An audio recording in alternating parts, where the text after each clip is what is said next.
빌립과 안드레, 예수님의 제자입니다. 두 제자에게 헬라 사람들이 와서 예수님을 뵙고자 청했을 때, 그때 예수님께서 23절에 보면 내가 이제 영광을 얻을 때가 됐다, 이렇게 말씀을 하십니다. 영광이라고 하는 것은 높임받고 또 예우받는 이제 그런 데 사용되는 용어이죠.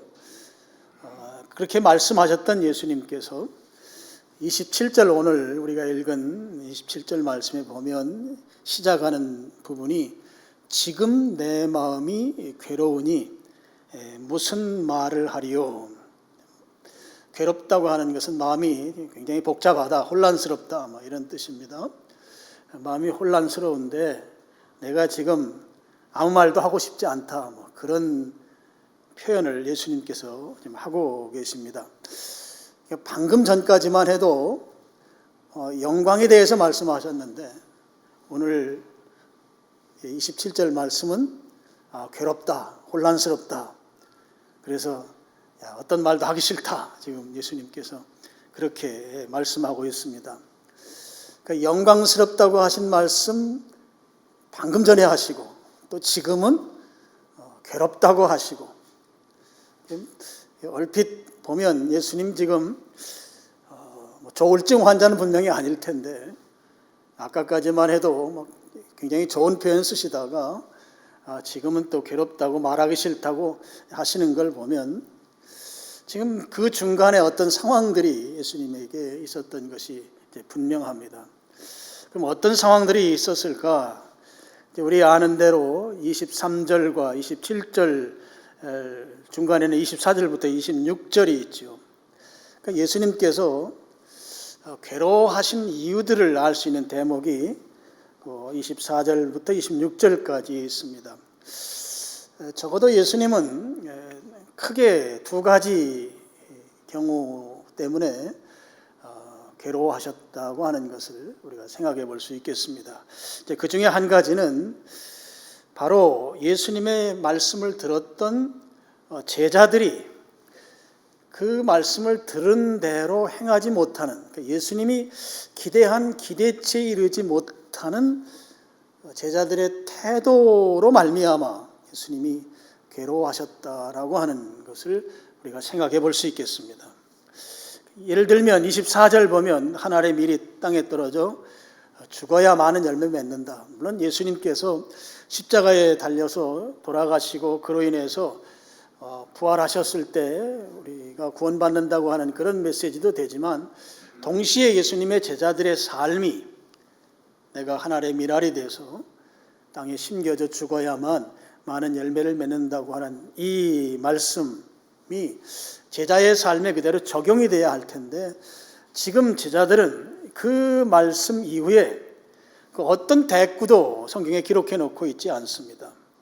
말하자면 예수님 지금 진지하게 말씀하시는데 제자들은 그 말씀에 대해서 어떤 반응도 내놓지 않고 있는, 그냥 멀뚱멀뚱 예수님을 쳐다보만 보고 있는, 그러니까 제자들의 그 미성숙한 태도, 기대에 못 미치는 그런 태도를 보시고 예수님께서 괴로워하셨다, 이렇게 볼 수가 있겠습니다. 물론 25절도 마찬가지죠. 자기 목숨, 생명을 미워하는 자가 되어야 된다 그랬습니다. 우리 지난주에 살펴본 대로 이 땅에서의 삶이 전부가 아니고 또 하나님 나라에서의 삶이 있기 때문에 그 하나님 나라를 염두에 두고 이 땅을 살아야 된다고 하는 이 가르침인 것이죠. 근데 우리가 물론 요한복음 이 부분에 나와 있지 않지만 제자들이 예수님과 그 마지막 만찬 자리에서 서로 예수님 좌우 맨 최측근 자리를 차지하기 위해서 제자들 간에 서로 다투는 모습을 보이는 걸 볼 수 있습니다. 자리 다툼하는 제자들의 모습을 보면서 자기 목숨을 미워해야, 생명을 미워해야만 영생이 보존된다고 한 이 말씀은 전혀 염두에 두지 않는 그런 제자들의 삶의 모습을 보고 예수님께서 괴로워하셨다, 이렇게 볼 수도 있습니다. 26절에 나오는 내용도 마찬가지죠. 사람이 나를 섬기려면 나를 따르라 그랬습니다. 예수님을 따르는 삶이 바로 예수님을 섬기는 삶인데, 우리 아는 대로 예수님 십자가에 달려 돌아가실 때 제자들 한 사람도 남지 않고 다 도망쳤습니다. 예수님께서는 지금 이런 아주 그 절박한 가르침을 제자들에게 주고 있지만, 제자들은 이 예수님의 이 말씀을 진지하게 받아들이질 않는 거예요. 자기의 삶에 적용시키질 아니하고 그냥 한쪽 귀로 듣고 한쪽 귀로 흘리는 그런 모습들을 보여주고 있는 것이죠. 그래서 제자들의 이런 현재 상태, 그리고 그 상태로 인해서 앞으로 미래에 제자들이 어떤 모습을 보일지에 대해서 예수님은 이미 다 아시고 계시죠. 그런 모습들을 보고 예수님이 27절 모두에 하신 말씀이, 지금 내 마음이 괴롭다, 아무 말도 하고 싶은 말이 없다, 이렇게 말씀하셨다고 볼 수 있겠습니다.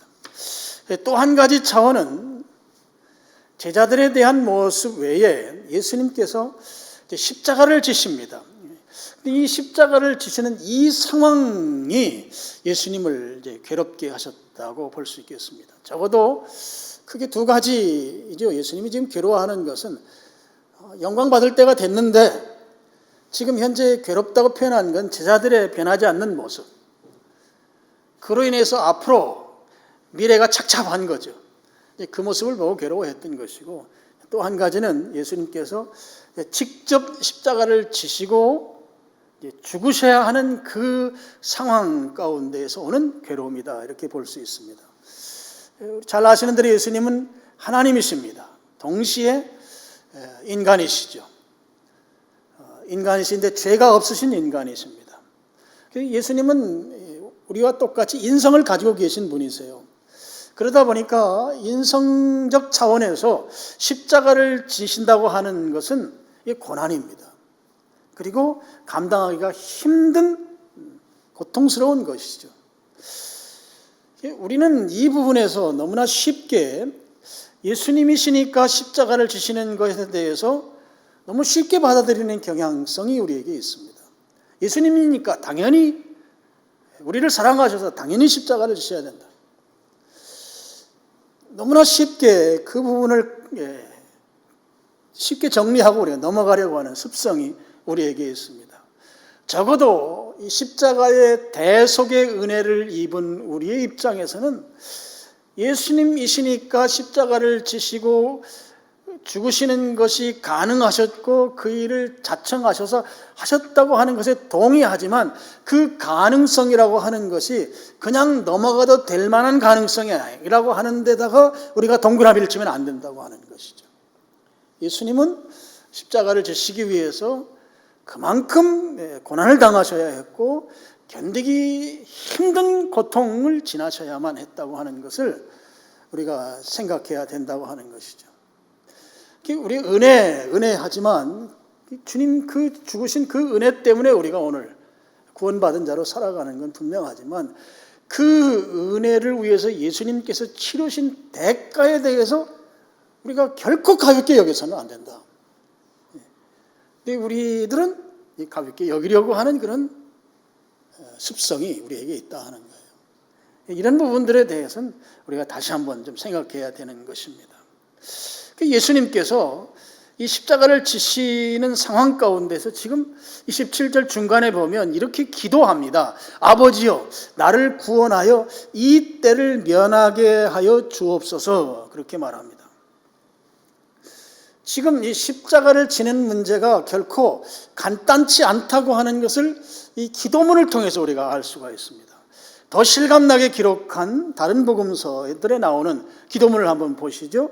마가복음 14장 35절로 36절까지 말씀을 우리 스크린 보시고 같이 한번 읽어보겠습니다. 말씀하시되 내 마음이 심히 고민하여 죽게 되었으니 너희는 여기 머물러 깨어 있으라 하시고, 조금 나아가서 땅에 엎드려 될 수 있는 대로 이 때가 자기에게서 지나가기를 구하여 이르시되 아빠 아버지여, 아버지께는 모든 것이 가능하오니 이 잔을 내게서 옮기시옵소서.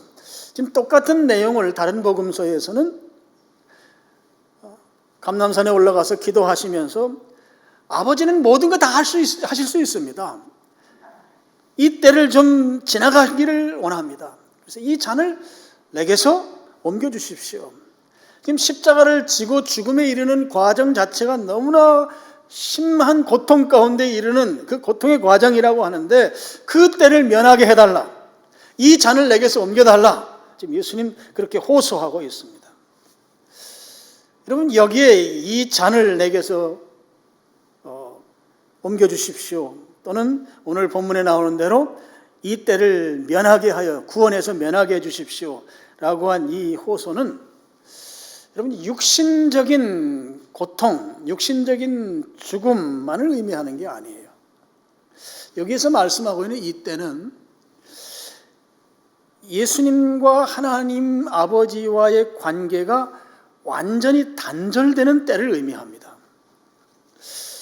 다시 말씀드리면 예수님께는 육신적인 죽음, 인간의 몸을 입고 오신 이 몸이 죽는 것과 함께 영적인 죽음, 영적인 사망이 동시에 이루어지는 것이죠. 그냥 몸만 죽는 게 아니고 하나님과 완전히 관계가 단절되는 그 영적 사망까지도 예수님에게 지금 일어나고 있다고 하는 것입니다. 여러분, 우리 그리스도인들이 죽는다고 할 때, 심장이 멎고 호흡이 끊어진다고 할 때, 그 호흡이 끊어졌을 때, 죽었을 때, 그때를 하나님과 관계가 단절됐다고 말하지 않습니다. 우리의 영혼은 여전히 하나님과 관계성 가운데 존재하는 것이죠. 그래서 성경에서는 그리스도인의 죽음을 죽었다 말하지 아니하고 잠잔다고 말합니다. 여전히 하나님과 관계성 가운데 있다고 하는 것을 나타내는 표현인 것이죠. 그런데 여기 예수님의 죽으심은 육체의 죽음뿐만 아니라 영적인 사망까지도 포함한 죽음이라는 거예요. 그러니까 하나님과 완전한 관계가 단절되는 것을 의미합니다. 이것은 어디에서 우리가 더 분명하게 알 수 있는가 하면 예수님께서 십자가에서 돌아가시기 직전 십자가 위에서 하셨던 말씀이 있어요. 예수님은 오전 9시에 십자가에 달리셨다가 오후 3시에 돌아가십니다. 그 오후 3시쯤에 예수님이 십자가 위에서 하신 말씀이 있어요. 마태복음 27장 46절 말씀입니다. 우리 스크린 보시고 한번 같이 읽어보겠습니다. 제 9시쯤에 예수께서 크게 소리질러 이르시되 엘리 엘리 라마 사박다니 하시니 이는 곧 나의 하나님 나의 하나님 어찌하여 나를 버리셨나이까 하는 뜻이다. 여기 9시는 더하기 6을 하면 오늘 우리들이 사용하는 시간이 나옵니다. 오후 3시입니다. 예수님 운명하시기 직전에 하신 말씀이죠. 나의 하나님 어찌하여 나를 버리십니까? 하나님이 버리셨다는 거예요. 하나님과 완전한 관계 단절을 의미하는 표현인 거죠. 하나님과 관계가 완전히 단절되었다라고 할 때 그 하나님과 완전한 관계 단절을 한마디로 말하면 지옥입니다. 마귀가 왕노릇하는 세계로 내팽개친 거예요, 예수님이. 그래서 예수님께서는 지금 십자가에 달리셔서 그 하나님과 완전한 관계가 단절되는 그 순간 이후에 다시 부활하시기 전까지 적어도 그 시간 동안은 마귀가 왕노를 하는 그 세상에 그 상황 속에 예수님이 던져져 버리게 되었다 하는 것이죠. 예수님께서 지금 이 때를 나를 구원해서 이 때를 면하게 해주십시오라고 하는 이 기도의 의미를 여기에 적용하면 지금 하나님과 완전히 관계가 단절되었을 때 그때 하나님께서 나를 내버려 두지 마시고 나를 구원해달라고 하는 그런 호소가 되는 것이죠. 예수님께서 우리들의 죄를 대속하기, 대신 갚아주시기 위해서 예수님이 사망하셨어요. 육신의 사망뿐만 아니라 하나님과 관계가 완전히 단절되는 영적인 사망까지 완전히 사망하신 거죠. 우리의 죄값을 대신해서 그렇게 죽으신 것입니다. 그 순간에는 마귀가 이긴 것이에요. 이런 마귀의 무기는 사망입니다. 사망이 승리한 것처럼 보이는 그 순간이 예수님에게 있었습니다. 물론 예수님께서 부활하셨습니다. 사망을 이기신 거예요. 마귀를 이기신 거란 말이에요. 그리고 영원한 부활, 다시는 죽지 않은 거죠. 죽여봐야 살아난단 말이에요. 그래서 예수님의 부활은 승리의 부활인 거예요. 영원한 승리를 우리에게 주신 부활입니다. 영원한 이기심이 부활로 말미암아 우리에게 주어진 것입니다. 그런 차원에서 지금 나를 구원해서 이 때를 면하게 해주십시오라고 한 이 기도는 마귀가 잠시 동안 이겼을 순간, 그 순간에 하나님의 구원 계획이 훼손되지 않기를 바라는 그 순간에 하나님께서 구원해 주시도록, 그 상황 가운데 그 빠졌을 때 나는 괴롭지만 그 괴로운 상황 때문에 나는 아무 말도 하고 싶지 않지만 27절 나오는 대로 그렇지만 그 상황에서 하나님께서 나를 구원해 주시도록 그 예수님이 간곡하게 하나님께 지금 호소하고 있는 것이다 하는 거예요. 예를 들면 이런 것입니다. 여러분, 태풍이 몰아치면 항구에 배들이 다 몰려 들어와서 배를 다 정박시키고 아주 밧줄로 단단히 묶어 놓습니다. 그런데 만약에 밧줄이 끊어지면 그 배는 풍랑에 휩쓸려 나가게 되죠. 그럴 때 사람이 손을 쓸 수가 없습니다. 그냥 그 상황에 맡겨둘 수밖에 없는 거예요. 그 예수님께서 우리의 죄값을 대신해서 죽으셨단 말이에요. 그래서 지금 그 상황은 잠시 잠깐이지만 마귀가 왕노릇하는 그 자리에 예수님이 내팽겨친 것이죠. 그래서 그 상황 가운데는 어떻게 할 수가 없는 것이에요. 하나님과 완전한 관계가 단절된 상황에서 그때 예수님이 간곡하게 하나님 앞에 호소하는 것은 나에게 구원의 은혜를 베푸셔서 그 때를 면하게 해달라고 하는 간절히 구원을 호소하고 있는 그런 기도인 것이죠. 태풍에 의해서 강력한 풍랑에 의해서 휩쓸려가는 그 상황에서 나를 지켜달라고 하는 주님의 호소인 것입니다. 예수님이 이때를 면하게 해달라고 하는 이 말이 십자가를 회피하기 위한 그런 기도가 아니라고 하는 것입니다. 왜 아닌지는 27절 마지막 부분에 나오죠. 그러나 내가 이를 위하여 이때에 왔나이다. 여기 이를 위하여는 십자가의 죽으심으로 말미암아, 대신 죽어주심으로 말미암아 우리의 죄값을 예수님께서 치러주시기 위한, 그것을 위해서 내가 왔다. 그렇게 하기 위해서는 십자가에 죽으셔야 된다 하는 것이죠. 마가복음 14장 부분에는 그렇게 나오죠. 나의 원대로 하지 말고 아버지의 원대로 하십시오. 지금 이 십자가의 고난이 나를 괴롭게 하고 할 말을 잃게 만들지만 그럼에도 불구하고 저는 이 십자가를 피할 생각이 없습니다. 이 때를 위해서, 이를 위해서 내가 왔고 이 잔을 내게서 옮기기를 원하지만 그렇지만 내 원대로 하지 마시고 아버지의 원대로 하십시오. 그렇게 기도하고 있는 것이죠. 그러니까 예수님께서는 대속의 죽음을 죽으시기 위해서 기꺼이 십자가를 지신 거예요. 이 대속이란 말이 이제 고대 로마 시대에 노예 제도를 생각하면 돼요. 노예는 매매가 가능합니다. 똑같은 사람인데 가격표가 매겨져 있어요. 젊고 일 잘하는 노예는 가격이 많이 나가고 좀 나이 먹고 좀 그러면 또 가격이 좀 싸지고 그런 거예요. 그래서 돈을 주고 그 가격표대로 돈을 주고 사서 주인이 그 노예를 이제 부리면 되는 거죠. 우리에게도 가격표가 붙어 있어요. 죄의 종으로서. 심장에 새겨진 가격표를 보니까 뭐라고 되어 있는가 하면 사망이라는 가격표가 붙어 있는 거예요. 사망.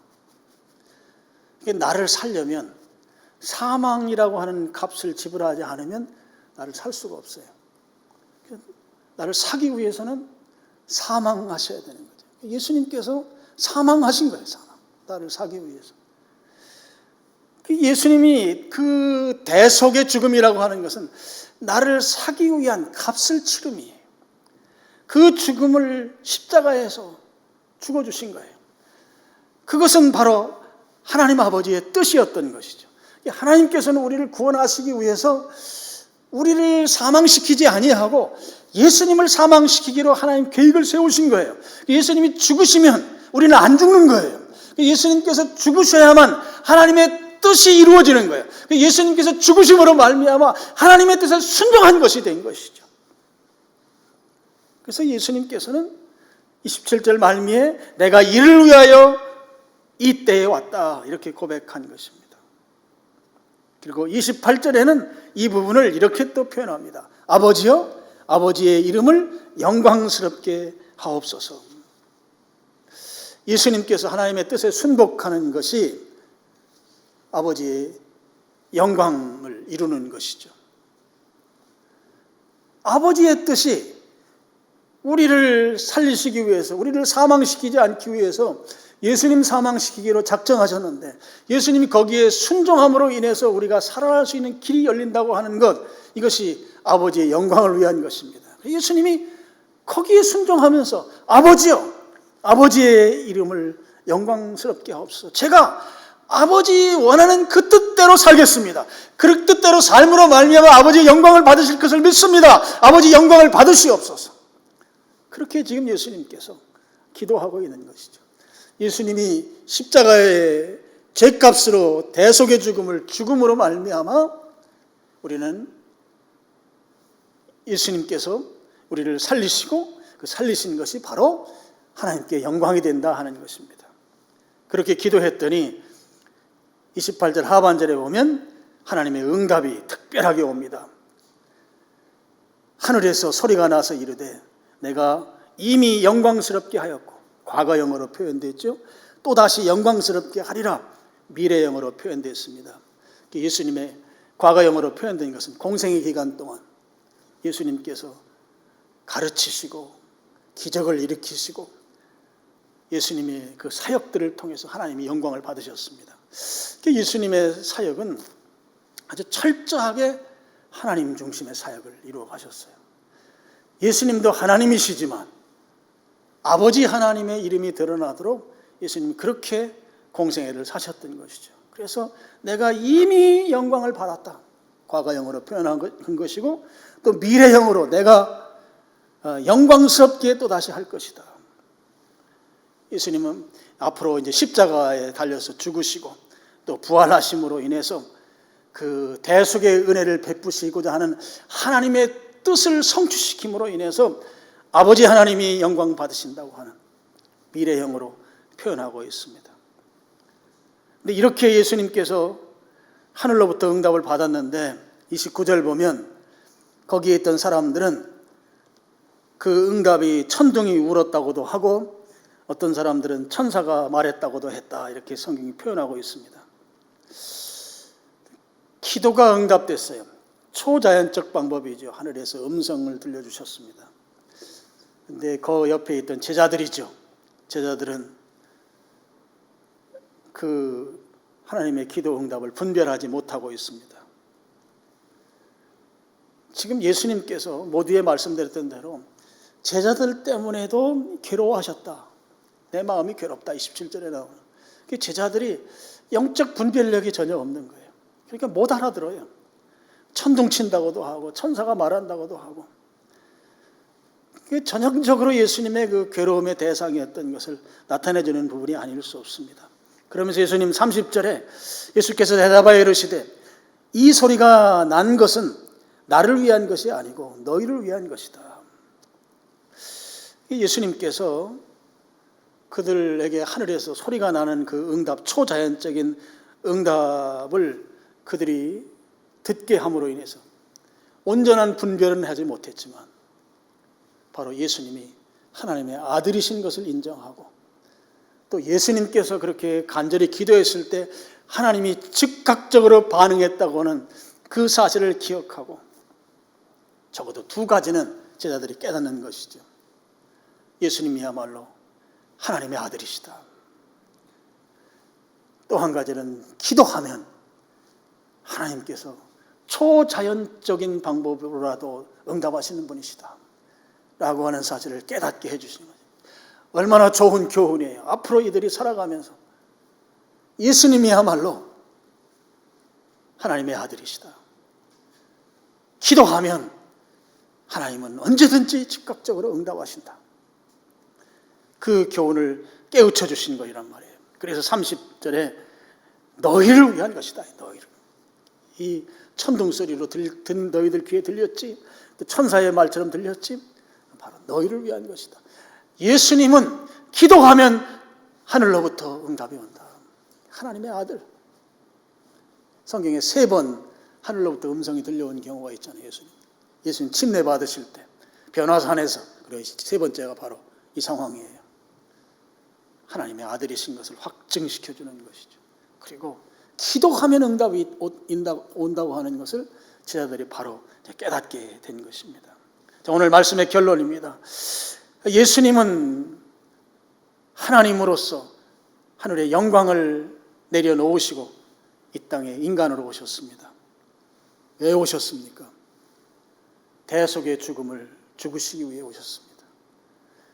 내가 사망해야 될 것을 사망하지 않게 하고 예수님 사망하시기 위해서 이 땅에 오셨습니다.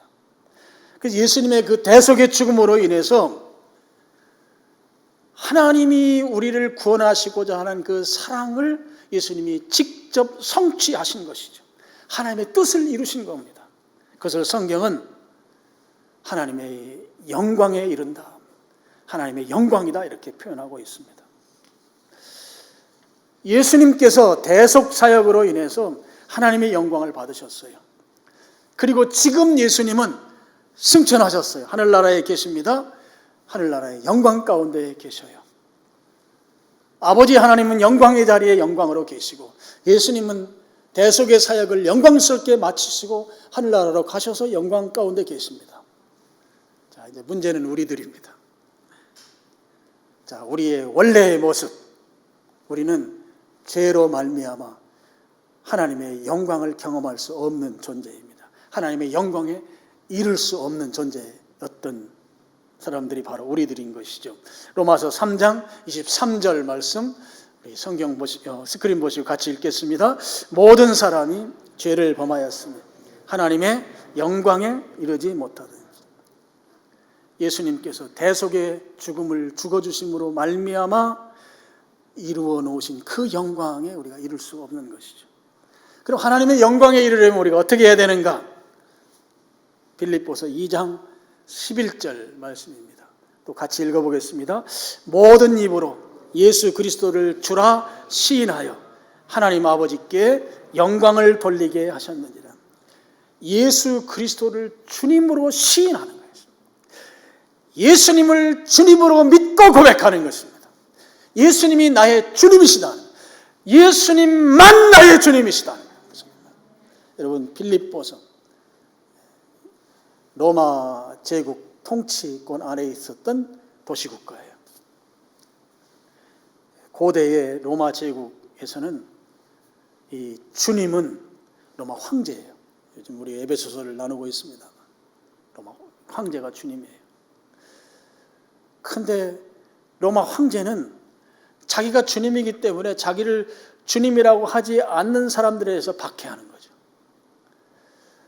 여러분, 예수님도 주님이시고 로마 황제도 주님이시고가 아니에요. 우리 그리스도인들은 예수님만 주님이에요. 예수님만 주님. 그러니까 로마 황제가 그럼 주님이 아니잖아요. 그러니까 그리스도인들이 엄청난 박해를 받을 때예요. 그래서 입으로 예수님을 주로 시인한다고 하는 이 말은 목숨을 걸지 않으면, 감옥 갈 각오를 하지 않으면 할 수 없는 때예요. 당시에 이 사회적 상황 자체가. 오늘날 우리가 생각하는 것 따로 말 따로 할 수 있는 시대이지만 당시에 예수님을 주님이라고 하는 것은 나는 죽겠소, 나는 감옥 가겠소, 나는 순교하겠소, 이런 각오가 없으면 할 수 없을 때라는 것이죠. 그럼 하나님의 영광에 이르려고 하면 예수 그리스도를 주님으로 인정하고 주님으로 믿고 고백하는 그 경우에만 하나님의 영광에 우리가 이룰 수 있다는 거예요. 여러분, 예수님이 우리의 주님이십니다. 예수님만 주님이십니다. 예수님만 주님이라고 하는데 여러분 아멘이십니까? 오늘 우리 시대에 주님 되려고 하는 것은 로마 황제가 아니에요. 주님 되려고 하는 건 물질이 있을 수 있어요. 자녀들이 그 자리에 있을 수도 있어요. 예수님이 주님인 자리를 흔드는 요소들이 우리에게 로마 황제처럼 자리하고 있는 것들이 있습니다. 고린도서 6장 19절 20절 말씀을 또 스크린 보시고 같이 또 읽어보겠습니다.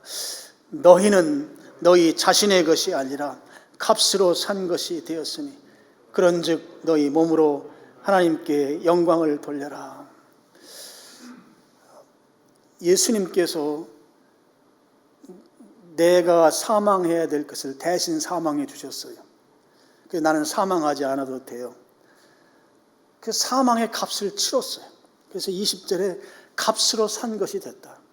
그러니까 예수님이 값을 치르고 사망이라는 값을 치르고 나를 사줬다고요. 그럼 나는 누구의 것이에요? 주님의 것이에요. 하나님의 것이에요. 나는 내 것이 아니에요. 내 소유가 아니라고요. 그래서 19절 하반절에 너희는 너희 자신의 것이 아니다. 아멘이시죠. 나는 내 거가 아니에요. 내 마음대로 할 수 없어요. 나는 주님이 산 존재예요.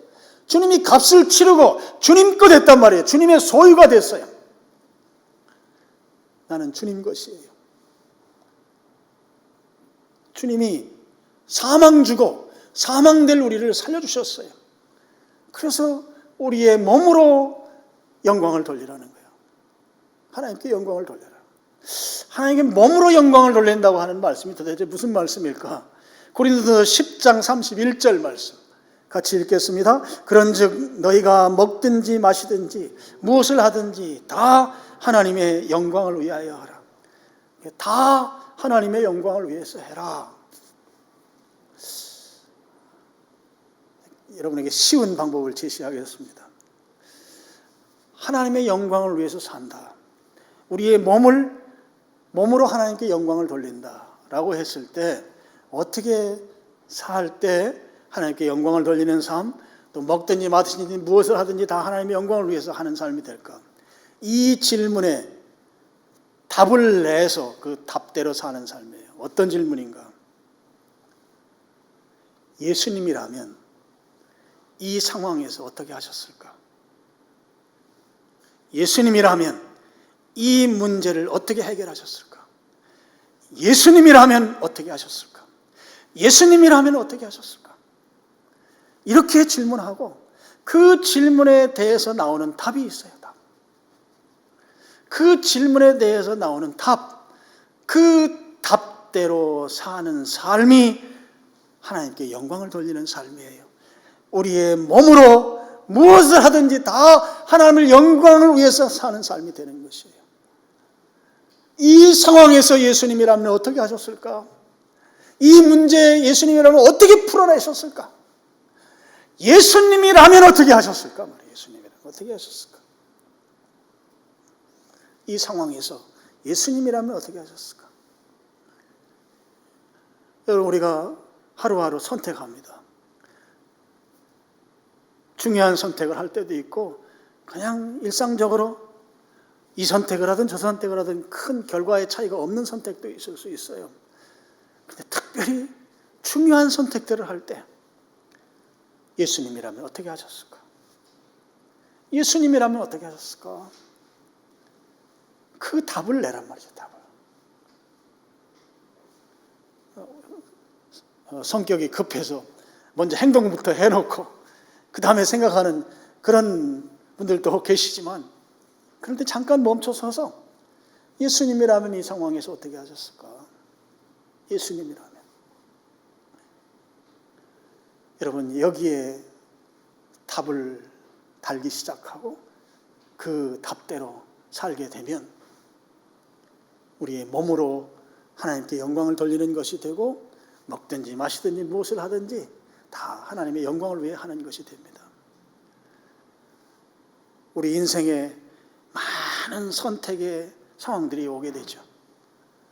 그때마다 이 질문을 하는 거예요.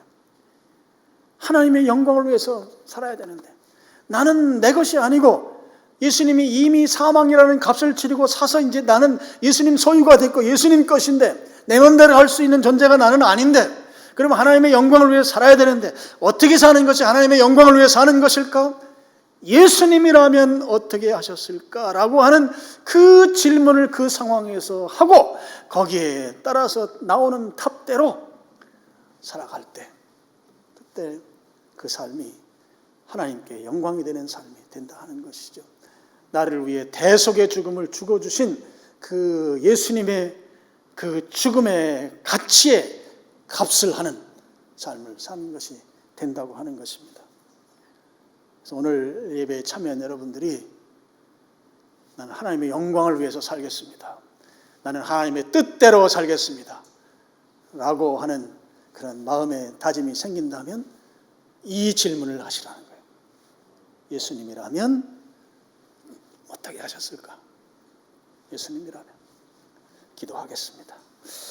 아버지 하나님,